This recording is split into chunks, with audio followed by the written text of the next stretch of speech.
Welcome to Season 3 of E-Commerce Fastlane, Episode 96. Welcome to E-Commerce Fastlane, the podcast show to help you build, launch, grow, and scale a wildly successful e-commerce company. Listen to real conversations with proven practical strategies and success stories. Learn how to generate more traffic, more sales, more profit, and customer lifetime value for your Shopify store. And now, your host and e-commerce entrepreneur, Steve Hutt. This episode is brought to you by ShipBob, the best-in-class order fulfillment company for small to mid-size Shopify brands. ShipBob powers 2-day and 3-day shipping and fulfillment for thousands of direct-to-consumer brands. They've also been fully operational during the coronavirus across their 9 fulfillment centers in the US, Canada, and Europe. ShipBob is also a tech-enabled 3PL that fulfills e-commerce orders for direct-to-consumer retailers. Their mission is clear: to make your Shopify brand successful by providing best-in-class logistics so your customers don't go elsewhere. With reliable fulfillment services, warehouses near your customers, and connected technology that powers the fulfillment network, they will help improve transit times, shipping costs, and the delivery experience for your customers. So check them out today at shipbob.com. Hey there, it's Steve, and welcome back to the E-Commerce Fastlane podcast. Now, if this is your first time listening, this is an e-commerce show where we have honest and transparent conversations about building and thriving with your store powered by Shopify or Shopify Plus. New episodes are available each week with your favorite podcast player through iTunes, Stitcher, Google Play, and Spotify. Or you can also sign up online at ecommercefastlane.com and be notified when a new show is being released. Now, my guest on today's episode is Cooper Harris, who's the co-founder and CEO from Clickly. And they're a 100% commission-based SaaS platform that's helping Shopify brands take control of the ROAS, their return on ad spend. And their solution really allows consumers very unique tech you can actually buy directly inside the ad. It's a way that the market is leaning now. You know, with this impact right now of the coronavirus and people being sheltered at home, I know retail is starting to open up, but e-commerce advertising is quite expensive. I think we're going to talk about the uniqueness of Clickly and kind of what they're doing that's unique to the market and why I think those listening today will get a lot of value of getting onto their platform. Hi, Cooper. Welcome to E-Commerce Fastlane. Hey, Steve, what a pleasure to be here. And I have to say, I feel very flattered that I am the second show on the E-Commerce Fastlane. It's so fun to make kind of a encore appearance here. You know what I mentioned definitely at the top of the show, and I share it with all my merchants as much as possible when we start talking about driving net new visitors to a website. And one of the reasons why I was thinking about having you on again is because you really have caught my attention, especially based on the current climate right now. Some markets are really down, some are up. Brands are getting a little bit nervous about spending money on advertising, and those that don't know Clickly, maybe first let's share on a high level the sort of problems that your platform is solving for Shopify brands. Yeah, of course. You're very astute to pick up on that. That's definitely a big trend in the market right now. So what we are over at Clickly, we call ourselves a commerce engine. That is a phrase that we coined. Don't let it confuse you. All we are is a very cool machine learning based advertising platform that is structured as a software as a service offering for e-commerce brands marketing direct to consumers. And we're really different in 2 main ways. The first way, in which we're just completely diametrically different from most other solutions out there, is we only charge a brand when we actually drive a sale. So again, as you alluded to, and as you can probably imagine, right now, that tends to be pretty appealing to brands because it is a super weird market out there. Consumer behaviors all over the place, though they are at home buying a lot, mostly. But brands right now, for the most part, either on their own or from their investors, have been told, don't overspend, right? So they can pay, in our case, based on value that's actually delivered, based on revenue we are driving. And we just feel like it creates better alignment from a value perspective from advertising. if that makes sense. It does indeed. I think performance-based advertising, I mean, for me is the holy grail, because I think one thing about your platform that I love, like I said, I have multiple brands that got onboarded over a year ago when we recorded. They are still customers with Clickly because they like the top of funnel part of it. It's net new visitors. It's driving awareness and consideration and then conversions. And they only have to pay a certain commission percentage. Every brand is different because margins are different. We'll dig into that in a few minutes. And then obviously the more margin that you're willing to give or more commission you're willing to give Clickly, the more reach and the more opportunity that's available to get that sale. But then once that sale is made, the brand now owns the customer and they can have their tech jump in now as far as lifetime value and remarketing and trying to get the second, third, and these brand loyalists out of the solution. So you're really top of funnel, net new visitors, give a small commission. We did chat. We recorded this podcast like literally over a year ago. I just checked my notes a few minutes ago. August 28th, believe it or not, it was episode 58. And so here we are. I alluded to it a little bit at the beginning, but we bumped into each other at a Digital partner event. It was in Whistler, hosted by Tink Taylor. And it was a partner event for anybody in their marketing automation platform and in that sphere. You were a guest speaker there and it was excellent. What's happened with Clickly in the last year and how are you helping marketers, I guess, navigate now this rockier terrain? Oh my gosh, what a crazy last year it's been. I think if people had told me everything that's gone on in 2020, like back in December, I would have been like, you're out of your mind. Yeah. So yeah, I mean, it's super strange. You know, we think about right up until we ran into each other at the Ski Summit at Whistler, right? And by the way, that was kind of the last travel that any of us did pre-COVID, right? It was like the last event. You know, luckily a ton of momentum. And also we couldn't have had better timing because get this, we had just closed, as I mentioned, that investment round. So we raised a round of funding weeks before COVID, quote unquote, hit, right? Wow. Yeah. So lucky. We are now working with thousands of brands. We've grown quite extensively since we last chatted a year ago. And then, of course, we've added engineers, subject matter experts, sales professionals, account managers, all that. So the team's growing. And then, of course, I could tell you we grew like 408% year over year or something, which is, you know, exciting. Yeah. But I think here again, like the timing was all key such that it set us up. I mean, thank God, fortunately, right? So it set us up really well so that when COVID did hit in March, we were in a really nice standing to be able to help brands. And we've been able to do that, I'm very pleased to say, to a great extent. It's a really uncertain time. A lot of brands on our platform I've actually become friends with. So we have conversations about the tough decisions they're facing and they're real. And so we have been excited to be able to offer this commission-based advertising, which is completely aligned with the brand and flexes depending on what they want. Because as you mentioned earlier, the payment or quote unquote ad spend on Clickly is different from an advertising platform. The brand sets the commission at whatever they want and we don't lock them in. So one day, if they're feeling aggressive because they have extra inventory and they're doing fantastic, great. They can come in and set a really aggressive commission. But let's say, God forbid, something happens to that inventory and now they can't get it because COVID and it's taking a lot longer to get those products. They can actually scale that down if they like, or pause if they want to, but they can take the commission down to a very low commission. And it's totally flexible. So we've been pleased to help a bunch of brands kind of navigate through this super weird time. And so it almost seems, you know, and this is how I position it when I'm talking to brands. I say that Clickly really is a risk-free option. And part of it, you've just alluded to it about the whole commission base. It's different, performance-based, meaning where I'm actually going to close a sale for you for a small commission. That is certainly our goal, is to be as risk-free as possible. And that is what we do. So as an example, just as a funny call out, which I think a lot of brands don't realize, but when you get on Clickly, we start spending money for you before you've spent a penny with us. We're paying out of pocket for your ads on the contingency that we hope some of them will drive sales. But if they don't, like, you're not going to pay us. So that is when it is literally free advertising. Of course, though, the end goal is that we are going to drive a sale. And so in that case, of course, the brand will pay when we start driving sales. And I think it's clear why that's better for brands. They can lock in their ROAS. Another thing, that's the return on ad spend. So obviously, if you set for example, 25% commission, sounds crazy until you think, oh, actually, that's a 4-to-1 return. It's a 4x return.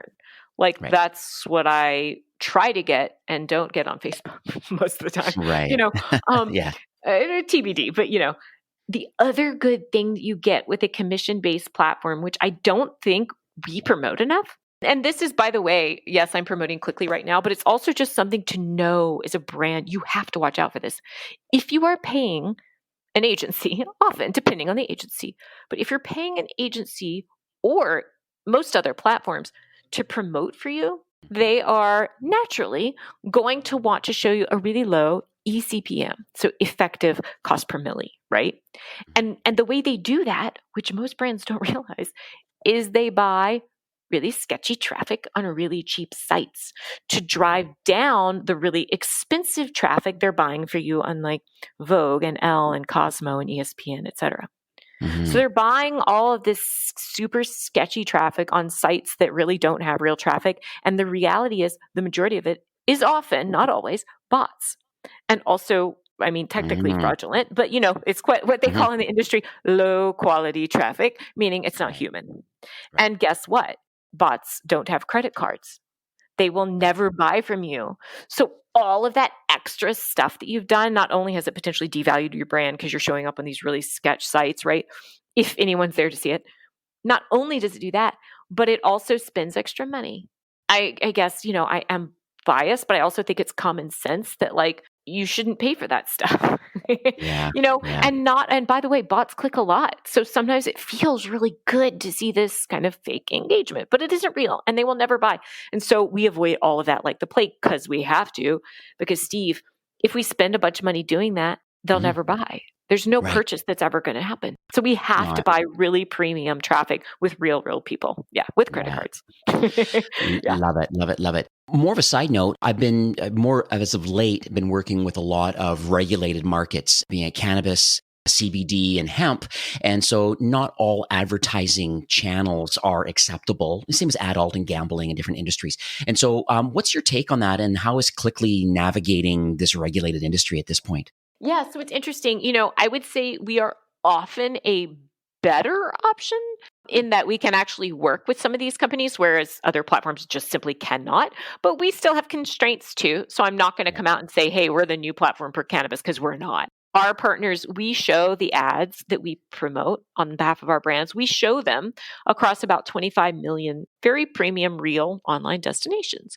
And that's a lot. And a number of our partners there, with whom we show these ads, they don't want and can't have cannabis related products. What we have seen is for very kind of high end looking, very subtly branded products, we actually do well. A lot of our partners, we can convince them that it should be fine, especially hemp-based, all that is CBD, it's not THC. And so we get around a lot of that.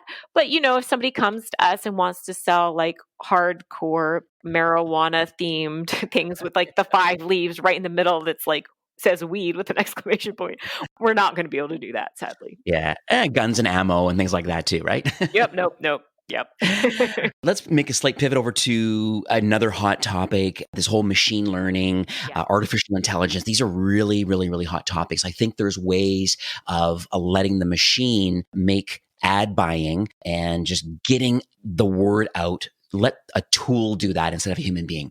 And so can you talk about maybe what sort of things have been happening over the last year as far as your ML side? So I want to talk about 2 different pieces of it. The first piece around ML is just let's talk about the automation and why it's important. And then secondly, we'll talk about the matching algorithm that shows the right thing to the right person at the right time. Okay. First and foremost, and this gets overlooked a lot, I think, but one of the key reasons that you want us at Clickly to be using a lot of automation, algorithms, and machine learning is that we automate a lot of the process of the buying, the decisioning, et cetera. So instead of hiring more people to come manage this new platform Clickly that you've onboarded, right? You actually don't have to do that. We do all of the automation and the buying and the targeting on the back end. And what that means is brands who adopt us, and we get used by a ton of agencies too. So brands and agencies who use the Clickly platform to power stuff, they don't have to hire extra people. And in this day and age, I know that sounds terrible, and I definitely want as many people to be hired as possible. Okay. So that I'm just calling that out. But for brands for whom that is not an option right now, they have had to cut people. They are lean. They are being as lean and bare bones as they can. Quickly's a real option where you can add it. By the way, it takes like 15 minutes to integrate us without even the need for a developer because of our awesome integration with Shopify. Thank you, Shopify. But you can add us with no devs, and then you can run us with basically like an intern and one smart person. Yeah. And I am proud of that because it allows these brands to keep going in what is a tough time as they're making these tough decisions. So that's the first reason that automation machine learning is awesome. Okay. The second reason is that we use intelligence and data and machine learning to show the right product to the right person at the right time. Now, brands actually, in our case, like it's great that we do that, but they don't really care because really they're only going to pay when we make a sale anyway. Right. But from the Clickly standpoint, we better sure as heck make a sale. Right. Because otherwise we lose, a huge amount of money. Absolutely. So that's where that machine learning comes in. So what we can do, Steve, is say, okay, Steve, I'm going to make up a hilarious and ridiculous scenario that's probably not true.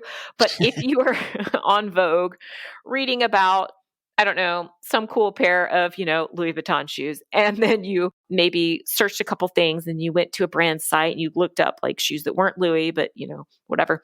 We would get to know all of this and we would understand what you wanted. And so we could better show you products immediately that suited your needs so you could stop your browsing, just buy the thing and get on with life. Right. Yep. Love it. One thing that people are listening today that don't know Clickly, and I don't think they realize, is that the ads that you create, you're a full service platform where you onboard somebody, you get to choose the products and you don't have to put your whole catalog in. Obviously, the larger the catalog, the better, because it just gives overall more reach. But if you want to test the platform out with a select range and sizes of certain products, fair enough. But what I find interesting, though, is in the ads themselves is where the magic actually happens. So can you talk about, for those that don't know you, about how it actually works and people are actually buying in the ads themselves physically, and then how that relates to Shopify? So that's true. Let me give a quick 30-second, what does Clickly actually do? We're a SaaS advertising platform. You can onboard as a brand. You can onboard if you're on Shopify very quickly with no dev work, no coding necessary. It takes 3 steps. The first step is you create an account, 2 seconds. The second step is you upload whatever portion of the product catalog you want to promote. This is automated. It takes 5 seconds. And then we auto-generate ads for you. So you do not have to spend extra money on creating those. And then you set your commission. Again, commission of your choosing, and you can adjust it at any time. And then step 3 is you push launch and it gets to work. And that's it. We have done a huge amount of technical work on our side to make it really easy, about 15 minutes for the brands to get live. Oh, the biggest thing that I missed there was that those ads that I said we auto-created, we call them commerce modules, Steve. So those commerce modules, which showcase your product, they go out across 25 million premium online sites. Again, Vogue, Marie Claire, whatever, ESPN. And they're buyable. So it allows, when they show up, when Steve's on Vogue looking at shoes or whatever, not really, but when you're there, you could look at an ad from Clickly and you would be able to scroll through all of the products that are actually back on the brand site. You can look at them in the ad. You can see the colors available, the sizes available. You can play around with it. You can look at the description in the ad that's back on the site. And we pull out of that because of our unique integration and partnership with Shopify. And then if the consumer so chooses, they can actually buy there in the ad. Again, if the consumer prefers, they can always click back through and buy on the brand site. Again, we don't care, but it gets the consumer farther down the consideration funnel. And that's why it's really unique. Yeah. No, I absolutely love that. I think that's the whole drive demand part of it. And I love this acquisition part of it and being able to interact with the brand, like from within the ad itself. And like you said, a site visitor can choose clicking directly back to the shoe location, or they can buy directly from the ad. At the end of the day, it still arrives inside your Shopify admin as revenue. It's still attributed to a Clickly transaction, small commission, whatever you choose goes to you. Now you own that customer, fulfill the order, and then start onboarding your welcome sequence with this new customer and start building some lifetime value out of them. Yeah. Yeah, and I think a lot of specifically we've seen recently a ton of subscription companies have kind of discovered us and been like, Yes. "Oh, this is Mhm. cool. This is a great way to acquire those customers." Absolutely. So let's talk about the different people that are listening to this show. And I'm going to, since you have access to thousands of brands that are using your solution, plus you have entrepreneurial roots, like right from the beginning of time, when you got involved with your career, I heard your whole story at the Dot Digital event. So very interesting story. So if you were to give some advice today for early stage entrepreneurs that are on Shopify, what sort of advice would you give them? I think the first piece of advice would be around grit and perseverance. Mm. Okay. And here's what's super interesting about this specific moment in history right now, Mm. Steve, like literally the past 2 months and then going forward. What's important about right now that new entrepreneurs need to New, think yeah. about, right? It's that in this current climate, yes, it is going to be hard to get started at first. Right. But that's where the grit and perseverance comes in because we have a unique position today that most folks are working from home or, God forbid they're not currently working, but we have more time. We're doing everything from our homes for the most part. And I think that for better or worse, this weird period of challenge is going to, how shall I say, unfortunately, weed out some competition. And that is just the way, that is the Darwinistic way and the entrepreneurial way. Some things work, some things don't, but it's a great time if you're dedicated and you persevere to rise to the top, shall we say, because again, some of that competition's going away because you have more time and maybe more space mentally to do it because you're at home. Yeah. And I've noticed too, to add to that is podcast listenership since COVID has significantly gone up for me. And I think because Right. maybe less commuters, maybe they just have more time at home. I think just the new normal right now is it's different. And so, and also reminds me too, when you talk about grit, it reminds me of a book that I read quite a few years ago. Angela Duckworth has a book actually called Grit, and it's the power and passion and perseverance, just kind of what it takes to actually, and it's an interesting story. I'm going to put a link in the show notes for that. It talks about the fact it's not the 10,000 hour rule that really makes people successful. It really digs into, and it's not that you're gifted. It's putting in the work. Right. I know she talks a lot about it's not that you are talented. It's about passionate persistence. And I freaking love that. I just think it's absolutely right. Spot on. Every entrepreneur that I have known who has done well has been passionately persistent over everything. So let's talk about those listening today. So that's the early stage people, and that's really great advice about just having the grit and the perseverance. And read this book or two that I'll have some links in the show notes for. But I also think that there's people in the mid-market or enterprise, so they definitely have product market fit. They probably have a team, some outsourced marketing efforts, a lot of in-house too. What do you believe, either the executive team or the marketing team, what should these brands work on to continue to grow and scale? I mean, other than, using Quickly. I'm kidding. Sure. I'm kidding. Yeah. But I genuinely think that right now we can be a key piece to brand success simply because we really can scale with them. But again, even if it isn't Quickly, I would really challenge your team to think about, even if you're doing well right now, it is very, very uncertain. We don't know about potential longer term market downturns, or, maybe we do and should start thinking about it. And I would just say, challenge yourself to innovate and use platforms that are really aligned with you and that can support your advertising efforts, but not be that super risky acquisition. Because I think, as we've seen for the past couple of months, CPAs are all over the place. And I would just say, create a disciplined plan that sets you up for success. So not overspending, really spending close to revenues, but yet being aggressive, all that good stuff, I think is super key. Love it. So let's talk about the future of Quickly. I know it's obviously been iterated upon over the last year or so, but are you able to share maybe some of your North Star highlights, any innovation? I'm just curious on how you believe the platform is going to continue to evolve over the rest of 2020. Okay, so we have two kind of exciting things coming up. One is specific to Shopify. So we are actually formalizing an even more exciting relationship, which is fantastic, and we couldn't be more thrilled about. And then we have a neat beta feature or program, if you will, in the works. And so I would definitely say for brands already on Quickly, they're definitely excited about it. They're keeping their eyes peeled. But for larger brands who have some market awareness, this is going to be game changing for them. Ah. We have a cool invite only beta program. If anyone listening is interested, I'm happy to share details, but basically it's extrapolating a very far reaching lookalike audience to your demographic. And then it's pulling them in from places you never thought of and paying on commission to do it. Nice. So we are nearing the end of the show for today, but do you have any closing comments or any takeaways that you would like to leave with our listeners for today? Maybe two. The first is that I consider it such an honor to be part of this community. And I get bordering on emotional about it too, because I'm like, what an amazing, incredible community. And I'm not just saying that. And doing this to it quickly, we are so excited and dedicated to enabling these challenger brands, right? These digitally native, direct-to-consumer brands access tech like what we have built that traditionally would only have been used for Fortune 500 companies, right? Yeah, and that we get to be part of that journey, allow them to access that, and then help them power their growth and see them pop, which we see all the time. Really, really exciting.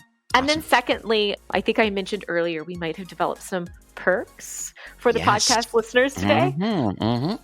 Perfect. So absolutely. And just so we know, I'll make sure that it will redirect to a landing page. But if you can give us some of the details, it'll be /Clickly. It'll go to a landing page. So if you can share some of those details. Beautiful. So for all qualifying brands who are interested, again, go to that link that Steve talked about. But basically, we will give some free ad boosts that you can get started with. Yep. And then we will also, for the first month, we will put you on our premium tier, which includes handheld account management services. Right. That's awesome. I really do appreciate that. I know last year when you offered that for a limited window, when we first did our recording, a lot of people took us up on that offer because it really was extra unique to have this private little type form link. And people were, because nothing was really publicly available on the Clickly website as far as signing up. It really was an invite only. And I think that's what this show was all about. Yes. Yeah. Well, we still are, Steve. So Clickly is an invite only platform. So brands do typically need to apply for access. All right. So once again, it'll be ecommercefastlane.com/Clickly, and that's with a K, 2 Ks. And it'll go to a landing page. I'll have all the details there about how you can get that boost for $48 value, I think, and then the 1 month of account management hand-holding support. And that's awesome to get things rolling. Well, thank you so much, Cooper, for getting on this second episode, recording with you. I mean, it sounds like this is going to be an annual event for us to talk about your platform. And best of luck, just obviously with all the amount of brands you have right now. A lot I manage, many others, the other Immersion Success team are using also. Excited for where things are headed with the Plus organization and some opportunities in the future. Share the reach. And that's what this podcast is going to do today. Hopefully get the word out that there are opportunities of a commission-based environment. So that's really, really cool. Thank you so much, Steve. It was such a pleasure as always. All right. Have a great day. This episode was brought to you by ShipBob, one of the fastest growing tech companies in America that's powering the direct-to-consumer revolution. Join over 3,000 e-commerce brands that choose ShipBob as their fulfillment partner and start scaling your business by delivering remarkable customer experiences. You can get more details by heading on over to shipbob.com. Well, that's it for today's episode. I'd like to thank you, a loyal listener of E-commerce Fastlane. It's my hope that this podcast is offering you a ton of value through growth strategies, tactics, and exclusive insider tips on the best Shopify apps and marketing platforms, all with my personal goal to help you build, launch, grow, and scale with Shopify. Thanks for investing some time today and listening to the show. I'm so proud and excited that you have a growth mindset and are a constant learner. I truly appreciate you and your entrepreneurial journey. Enjoy the rest of the week and keep thriving with Shopify.